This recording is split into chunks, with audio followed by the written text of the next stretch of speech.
Okay, so you're maybe looking to understand something pretty profound, but without spending ages researching it. Yeah, that's the idea. A shortcut to getting the essence. Exactly. And that's what we aim for here. Today, we're diving straight into the work of someone really influential, Antonio Tertus. Right. A name maybe not everyone knows, but his work, spanning 3 decades, Hmm. it's had a quiet but significant impact globally. It really has. Antonio Tertus, he's an author, speaker, spiritual mentor, over 30 years working in international missions, family counseling, personal growth. And his reach is genuinely impressive. We're talking 5 continents. Wow. Plus, a really solid body of work to back it up, 15 books, translated into 5 different languages. That's connecting with a lot of people. It absolutely is. So our mission today for this deep dive is to really get a handle on his philosophy, maybe touch on some key books and understand the actual difference Antonio Tertus has made. Sounds good. Let's start with his mission, perhaps, Mhm. because it's been consistent for, well, over 30 years now. He's been involved in transformation work in more than 20 countries. And what strikes me is the sheer range of people he's connected with. Rural Latin America, urban Europe, traditional African societies. That's fascinating. I mean, having a message is one thing, but making it resonate across such different cultures. What's the key to that connection, do you think? I think it's his unique ability to blend quite deep spiritual insights with very practical, usable tools for everyday life. Ah, okay. So not just abstract ideas. No, not at all. He moves beyond concepts to, actual things people could do to see results. His time in missions must have given him huge insight into how these core growth principles work everywhere, just maybe expressed differently. So it's like universal truths applied with real cultural sensitivity, not just a rigid formula. Precisely. And, the very heart of it all is this fundamental belief in everyone's potential. He often calls it their divine potential. Divine potential. I like that. Yeah. And for him, the real reward, it seems, is watching people start to recognize and embrace their own inner greatness. That's the core insight, really unlocking what's already there. That must be incredibly powerful to see firsthand. It's about empowerment then. Absolutely. He actually puts it quite clearly himself. He says something like, I'm not here to create followers, but to awaken leaders who will transform their own communities. Hmm. That's a strong statement. It really underscores his focus on self-discovery, equipping families, couples, individuals to kind of lead themselves forward. You mentioned 15 books earlier. That's a lot of writing. Our notes called it a library of transformation. Let's explore that a bit. Yeah, it's a significant contribution. 15 books, and being available in English, Italian, French, Portuguese, and Spanish makes his work genuinely global. Okay, so where should we maybe start dipping into this library? Motivation inspired by God. That sounds pretty central. It was one of his early successes internationally, yeah.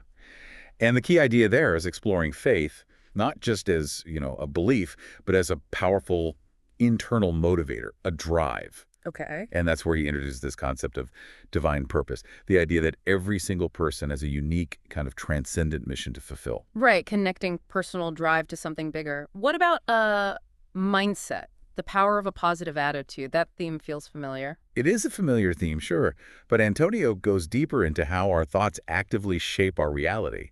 It's not just think positive. He offers actual techniques to spot and, importantly, reprogram negative mental loops. Ah, so practical steps again. Control over the internal chatter. Exactly, making it actionable. Then there's understanding your inner power. The notes call this his masterpiece. That definitely catches my attention. Well, it's seen as his most comprehensive look at the untapped resources we all have inside. And what makes it stand out is this renowned 7-step process to unlock dormant potential. A 7-step process. Okay, very structured. Can you give us maybe just a taste of what 1 or 2 steps might involve? Without giving the whole book away, of course. Sure. Well, broadly, it involves stages like deep self-reflection to pinpoint limiting beliefs, what's holding you back, and then specific exercises to build new perspectives, cultivate inner resilience. It's about mapping your inner world and then actively working on it. Got it. Understanding and reshaping. That makes sense. What about the 2 that sound similar? The power of faith and the power of your transformation. Yeah, they're definitely related. These two really zoom in on how authentic faith can be a catalyst for, well, profound change in life.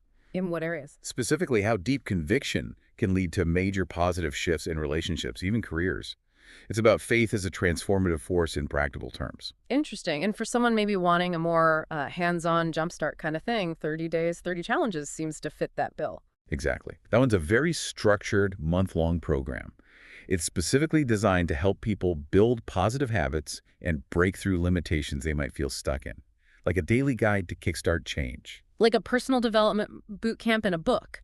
Sort of, yeah. And then living with purpose and awaken your greatness. These sound like they tie back to that core mission you mentioned earlier. They really do. These focus on the crucial step of aligning your everyday actions with your deepest core values. So living intentionally. Precisely. The goal is a life that feels genuinely meaningful, fulfilling, because it's anchored in what truly matters to you. What really stands out for me is that these aren't just theories he came up with. The notes say they're based on real people he's mentored. And that's absolutely crucial. The principles, the techniques they come from, the lived experiences of people who went through significant changes, it gives the work real credibility, I think, and shows that this kind of transformation is actually possible. Okay, moving beyond the books themselves. Antonio's approach is described as holistic. How does that make him different from, say, other experts who might focus just on mindset or just on spirituality? Well, many experts do tend to specialize, right? Mindset or spirit or physical health. Yeah. Antonio's approach weaves them all together. How so? In his book, Nourish Your Life, Renew the Spirit, he lays out this three-dimensional transformation model. It specifically tackles physical, mental, and spiritual well-being as interconnected parts of a whole. The key insight is seeing how they influence each other. So you can't really fix one without considering the others. That's his argument. They're deeply intertwined. Yeah. A really good example is his Life Keto 10 program.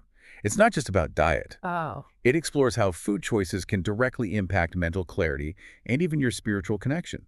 He actually suggests that sometimes what feels like a spiritual block might have roots in, well, your physical state. Yeah. What do you make of that connection? It's not always talked about. No, it's not. That's quite a direct link he's making there. Fascinating.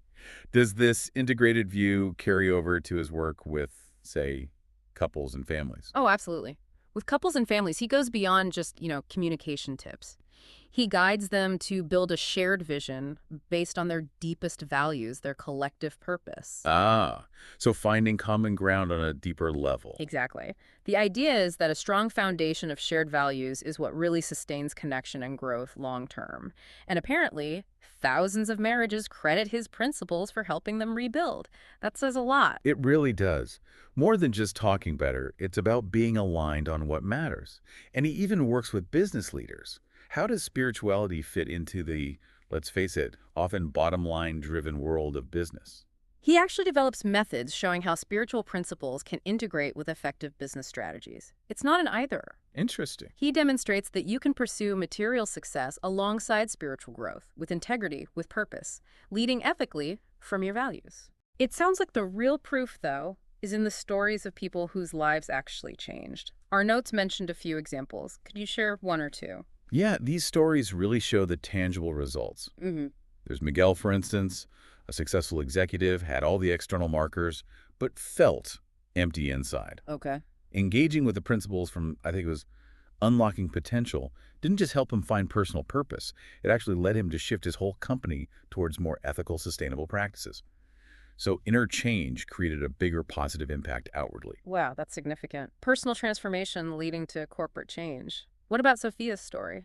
Sophia was a single mother, really struggling with anxiety, feeling pretty hopeless. By consistently using exercises from the power of faith, she built incredible resilience. But it didn't stop there. Her own transformation was so powerful, it inspired her to start a nonprofit to help other women facing similar struggles in her community. See, that's that ripple effect you mentioned. Individual change sparking community action. And there was even a story about a whole town. Yes. This one's amazing. A town in Latin America decided to collectively adopt principles from living with purpose The whole town. as a community initiative, yeah. And reportedly, over time, they saw real drops in violence and addiction rates. Even school dropout numbers decreased significantly.